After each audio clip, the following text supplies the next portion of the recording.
Bonjour et bienvenue à notre micro-live. Aujourd'hui, nous interrogeons nos passants sur une autre question. Que pensez-vous de la fin des temps? Je vous laisse découvrir les réponses. La Terre, elle va se... comment dire ça va exploser une apocalypse, un truc comme ça. Je sais pas. Donc, vous avez fait une explosion alors? D'accord. Donc, un phénomène naturel qui mettrait fin au monde. Moi, je pense que le monde ne finira pas. Le monde ne finira pas parce que d'après ce que j'entends, les scientifiques, ils disent depuis, par exemple, quand ils font une découverte, par exemple, le carbone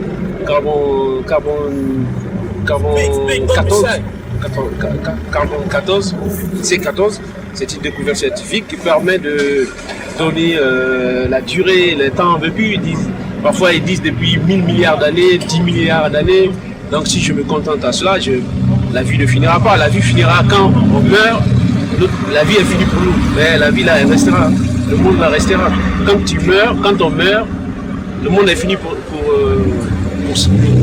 celui qui est mort. Maintenant, la vie ne finira pas pour moi personnellement. La vie ne finira pas. Le monde restera toujours. Merci beaucoup. Franchement, je ne suis pas tellement rentrée sur les d'actualité, mais a priori, j'ai lu le livre Nostradamus et il donnait plusieurs signes en fait, qui fait que on arrive en fait. Donc je me demande, pour moi il n'y a pas de fin du monde, c'est quand tu meurs, c'est la fin du monde pour toi, c'est la fin, c'est ton jour. Pour moi ça n'existe pas. Après voilà. La fin du monde, pour nous, c'est quand Jésus reviendra. Jésus ne va ni l'heure ni la date. Donc, et justement, on doit s'apprêter à ça. On doit se préparer pour ce retour. Quand Jésus reviendra et quand il y aura la tribulation, tout ça et tout avec l'homme, la bête. L'homme impie. En fait, pour moi aussi, la fin du monde, ça va être bientôt là. Ça va être après, quand tout le monde va connaître c'est qui Jésus-Christ. Voilà. Mais c'est qui a sauvé le monde, a sauvé voilà. Il était mort pour que nous se sauver, comme ça. Donc ça va pas être maintenant parce que tout le monde ne connaît pas encore Dieu. C'est vrai. C'est ça. Mais on peut dire aussi que d'une autre part, la fin du monde elle a déjà commencé. Déjà avec tout ce qui se passe, comme le terrorisme, les tsunamis, tout ça et tout. La fin du monde elle a déjà commencé justement. Donc c'est vraiment compliqué. On attend seulement Jésus, c'est ça. Donc en gros, ça veut dire que tout le monde doit accepter Jésus comme Seigneur et Sauveur. Jésus-Christ. C'est parce que si tu as Dieu dans ta vie, déjà, ce temps-là, ça ne peut pas arriver. Si on avait tout ça, Dieu donc. C'est vrai. Parce que Dieu est amour. Ce Dieu-là, il est vraiment amour. Donc c'est vraiment ça. C'est vrai. Eh bien, vous avez pu le constater, nous avons rencontré divers profils, diverses personnes avec différentes convictions, différentes réponses. Mais on va demander à notre bien-aimé pasteur Jean-Michel de nous dire ce que la Bible nous dit vraiment. Bonjour à toutes et à tous, bienvenue dans l'émission Micro Live. Aujourd'hui, le thème de l'émission s'intitule « La fin des temps ». Nous avons pu interviewer quelques personnes dans la ville d'Épinay-Villetaneuse et nous allons maintenant traiter ce sujet en direct sur le plateau avec le pasteur Évariste. Bonjour pasteur. Bonjour pasteur. Nous parlons actuellement des différents phénomènes, des différents événements qui se passent dans le monde. Dernièrement, il y a eu la COP 21, les différents leaders des pays qui sont rassemblés pour trouver une solution par rapport au climat. Nous voyons des événements qui se passent aussi en Syrie, en Irak et au Nigeria. Et on sent que le monde est ébranlé. Et quand je lis la parole de Dieu, la Bible, je vois dans la deuxième épître à Timothée que Paul mentionne, parle des temps, des derniers temps, des temps difficiles qui vont venir. Et en regardant cette épître, cette lettre du moins, je constate que Paul parle des gens qui sont amis de l'argent, la cupidité l'emporte, des gens vantards, des gens cruels. On sent on parle aussi des enfants qui sont rebelles à leurs parents. Et finalement, en lisant cette épître, on voit vraiment qu'on est dans les temps difficiles. Peut-on parler de la fin des temps ou des temps simplement difficiles? En tout cas, Pasteur Vary, j'aimerais vous poser la question, est-ce que cette épître est réellement de l'actualité d'aujourd'hui? Oui, merci Pasteur, ça me fait plaisir de partager avec vous ce chapitre qui parle de la fin des temps. Mais on ne peut pas parler de la fin des temps sans toutefois parler de signes qui sont des signes précurseurs de la fin des temps, puisque ces signes, c'est Jésus-Christ lui seul qui a donné ces signes, en fait que l'Église ne puisse pas dormir comme les gens du monde dorment, mais que l'Église puisse veiller, que l'Église puisse être à la page, que l'Église puisse être prête à son arrivée, puisque le temps et le signe des temps ont un seul objectif.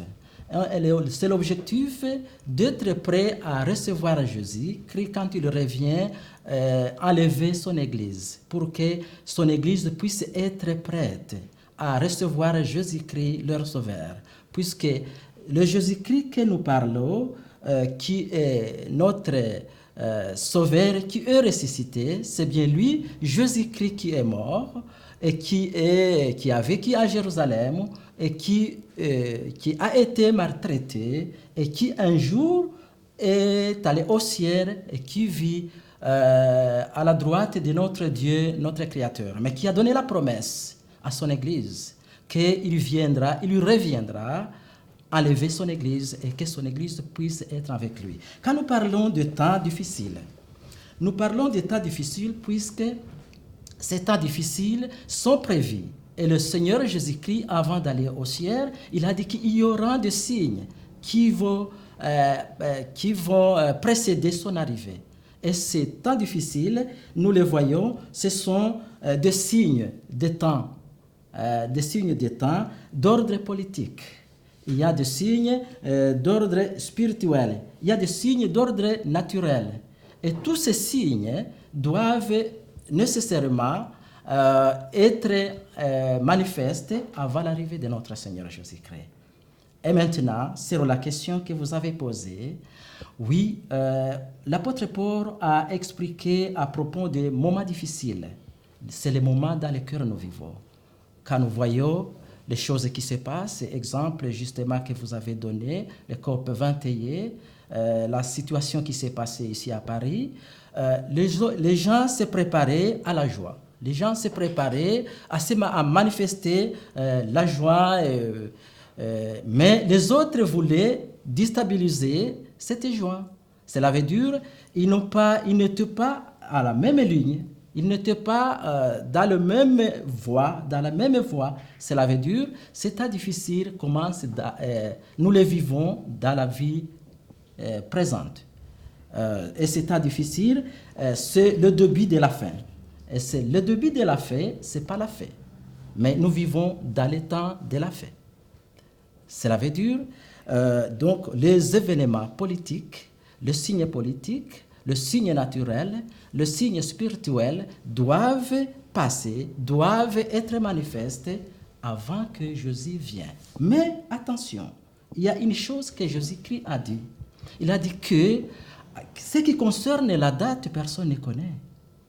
Mais l'Église militante, l'Église de Jésus, doit seulement veiller et élever leurs yeux vers en haut, où le Seigneur viendra, pour que au moment où il vient, il puisse être présent. Il puisse être sans retard. C'est pourquoi la parole de Dieu, quand nous lisons ici dans Matthieu 16, chapitre 16, verset 3, Jésus reproche les Juifs en disant que vous connaissez très bien différencier le signe de ces eaux. Mais malheureusement, vous ne savez pas le signe qui présage le retour de Jésus. On peut l'appliquer aujourd'hui à l'Église. Si l'Église d'aujourd'hui, nous pouvons savoir ce qui se passe, les événements qui se passent dans des saisons, dans des circonstances différentes. Mais est-ce que réellement l'Église veille sur la fin de temps selon le signe que Jésus-Christ lui-même a laissé comme promesse à l'Église pour que l'Église ne puisse pas dormir? C'est pourquoi la parole de Dieu est claire. La parole de Dieu doit nous éveiller à être prêts à chaque instant, puisque nous ne savons pas ni l'heure, ni le temps. Peut-être c'est la nuit, peut-être c'est le jour. Le temps du Seigneur est connu par lui-même. Seulement c'est qu'il nous faut se veiller jusqu'à son arrivée.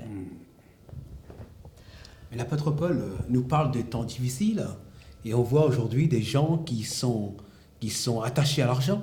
On voit toutes les corruptions à la FIFA.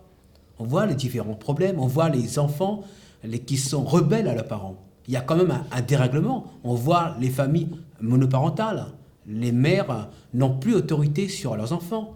Et la délinquance augmente. Est-ce qu'on n'est pas dans ces temps difficiles?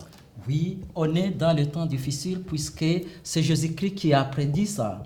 Et Jésus-Christ, toutes les paroles qu'il a dites est vraies. C'est pourquoi, si cela ne devrait pas se passer, celui qui aurait dit aurait menti. Mais toute sa parole est juste. C'est pourquoi nous devons aussi veiller à ce que le dernier signe puisse être opérationnel. Et le dernier signe, c'est son arrivée. C'est pourquoi tout ceci, ça montre justement que nous vivons dans les derniers temps. Dans les derniers temps, et la corruption, l'amour de l'argent, l'injustice, tout ceci, l'immoralité, tout ceci doivent passer et doivent être manifestés dans notre vie présente dans cette période. Donc le chrétien doit-il être vigilant? Le chrétien doit être dans ce monde, mais ne pas être de ce monde. Ils doivent savoir que eux, ils vivent dans ce monde, mais ils ne sont pas de ce monde.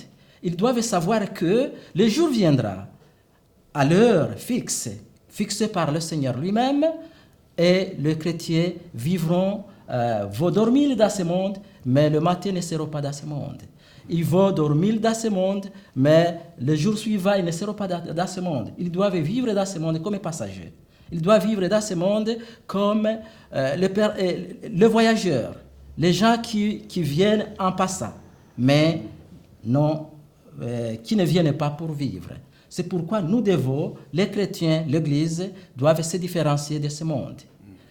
C'est un peuple mis à part par Dieu, pour que le Seigneur Jésus-Christ, quand il vient, il puisse rencontrer son Église sain et sauf. L'Église militante doit veiller. Mais quel est le secret pour rester en paix dans ce monde de violence, de confusion? Justement, pour rester en paix, c'est pourquoi Jésus-Christ n'a pas voulu laisser l'Église seule, abandonnée. Il nous a donné l'Esprit Saint qui doit nous fortifier l'Église, lui rappeler le temps, lui montrer le chemin, lui montrer ceci est bien, ceci n'est pas bien, d'une manière morale, d'une manière spirituelle, d'une manière de temps, afin que l'Église ne puisse pas se confondre de ce monde. C'est pourquoi le Saint-Esprit est là pour nous. Ce qui veut dire que les chrétiens se sont de plus en plus emmenés à être proches de Dieu pour pouvoir passer ces temps difficiles avec la paix de Dieu. Justement, les chrétiens ont l'arme. L'arme est laissée par leur Seigneur Jésus-Christ, l'arme de prière. Prier sans cesse. C'est pourquoi les chrétiens doivent être de temps en temps, savoir que sans la prière, sans se confier à l'Éternel, sans la force du Saint-Esprit, les chrétiens ne peuvent jamais affronter les temps difficiles que nous vivons. Il y a la persécution. Certains chrétiens sont persécutés dans certains pays. Pour dire l'évangile, c'est une abomination pour certains. Pourtant, c'est la bonne nouvelle qui doit être prêchée jusqu'à la fin du monde. Mais les chrétiens doivent savoir ce secret. La persécution est prédite dans le signe des temps. Ceci aussi doit éveiller les chrétiens à prier sans cesse jusqu'à ce que Jésus-Christ, notre Sauveur, viendra les enlever.